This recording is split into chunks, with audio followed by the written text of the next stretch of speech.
What's up, guys? Barry Gaming here, back with some more Idle Heroes, and today, well, this is usually one of the most fun weeks, even just for the onlooker, because it is one of those Soul Awakening sessions where people go pretty crazy, and immediately on the first day, hit the very top tier Wonder of Immortal. So the top person is going to get an SSS stone, top 5 get an SS, top 10 get an S stone, and then therefore, further down the list, you know, you go pretty low. Now, a lot of people might be tempted to chase this A- copy for top 100, but you can see here I did my 600. We're still only barely in the top 500, and that's not going to last past the first day. So chasing anything on here, unless you are going for like top 10, really not worth it. And you'll see here immediately there is a ton of competition on this first day. Actually, you know what? I think since earlier, I feel like Meridina was in first, and now it's been passed up by whoever this chili pepper is.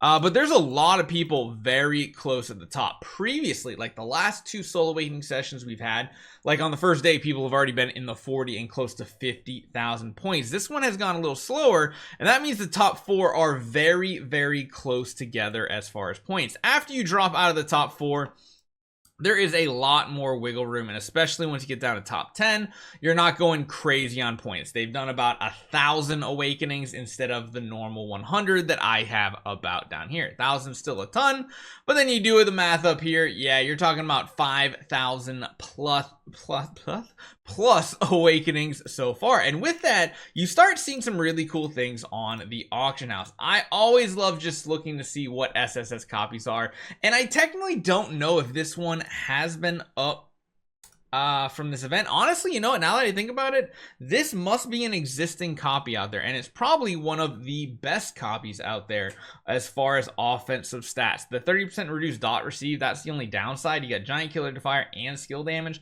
all 3 things you want on a Lord, if you're asking. I feel like this might be one we've honestly, I mean, it's better than the one Jesus has, it looks like, or had. I don't know how much it's going to sell for, or if it will sell, but the fact that it usually bids get posted for what, 48 hours, and the fact this is going to expire means that it was before this event. So at least from what we've seen so far, I don't think anybody has hit an SSS copy, or if they have, they've kept it, but nothing has hit the actual auction house. Now if you go down one tier, that's when you start seeing some things pop up, like an SS tier Baade. Yeah, this right here is from probably one of the top 5 people out there. They're just awakening whatever they can get their hands on. I'm actually taking a screenshot of that because that is freaking hilarious.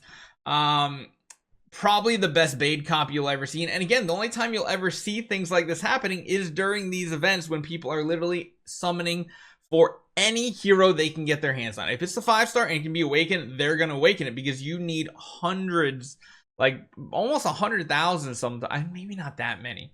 You need 20s of thousands of copies sometimes to do these awakenings to get what you want. And if we take a look here on the live list here, I don't think it updated. Let me give it a second. Sometimes this thing doesn't update very often here, but we do have a lot of SS copies, a couple Eloise. That would be pretty insane for a new account. Besides that though, nothing stupid crazy at the very, very least. If we go down to S tier, do we have anything out of the ordinary? And it doesn't look like it. Maybe the Olivia, but I could see Olivia being at least useful copy, because she is used in some bossing game modes, so that does have some value. If we come over to here, God, I hate how this thing never refreshes properly. You guys ever experienced that? Yeah, nothing crazy. Now when you do get down to like the red tiers, this is where you're gonna start seeing some randomness, like our good old copy of Russell here. Wow, surprisingly a lot of these copies are pretty solid heroes or tenants, which is pretty surprising. I'm intrigued to see what happens over here in the same situation. Some of it's kind of messed up based on the bidding price too. A Tix, but again, a Tix can still be useful. Really, it comes down to that Baade being in the one and only really bad copy. You'll see things like Sigmund's on this list, King Barton. Oh my gosh, could you imagine? I think I need to just start a spender account again. What do you guys think? Just for the memes, because doing these memes free to play feels too slow, and then we can't even buy these copies that are sit on the auction house that are really, really awesome. So yeah, you'll see some things like Gurk, Flora, some weird stuff going on, but at the very least, nothing too out of the ordinary, except for this Baade. This Baade is very, very interesting. I would love to see how an SS Baade actually performs in the early game if he has like all the offensive stats and everything. So they want 100,000 for that, and to be honest, that is not a ridiculous amount of money, because it's basically they're trying to just move it for the same retirement value, which I guess that is pretty ridiculous. I feel like if you want to get Starry Gems for that copy, it's only worth 100,000 to retire for. You're gonna need to sell it for like 60, maybe 70,000 Starry Gems, because then they're turning a profit similar to if they were buying up B and below copies and then retiring them for Starry Gems. Because again, that's what everybody at the top's doing, is they're using a ton of contract Starry Gems, whether they just have them already or they're doing the typical strategy where you just come in here, you buy up like the low copies, you sell them for contract Starry Gems, you spend like 55 to 60. Actually, what is the going rate of these right now? Of course I did the wrong one. Wait, is this even, oh, I did B tier. I meant to do C minus. Actually, no, I meant to do C tier, right? Let's see what the C minus value is right now. 64. So you buy it for 64, you retire it for 100 contract Starry Gems. It's not the best rate we've seen. We've seen this down around 50%, and sometimes like the B tier ones can be better. 430 and it retires for what, 600? That's not a very good rate.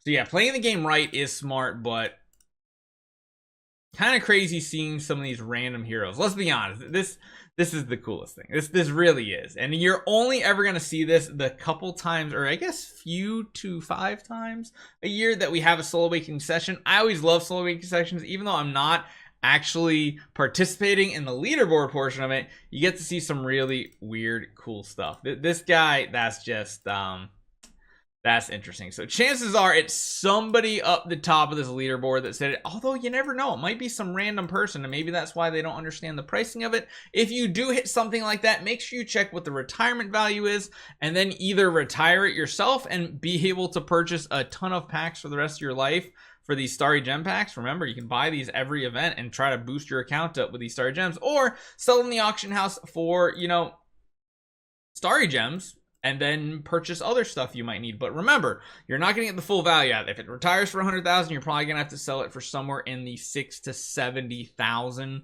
Starry Gem range for you to actually make a profit. So always fun looking at the auction house during these Soul Awakening sessions. Let me know what you guys think. Let me know if you guys come across something really crazy and weird like that as well. I'll see you guys next time.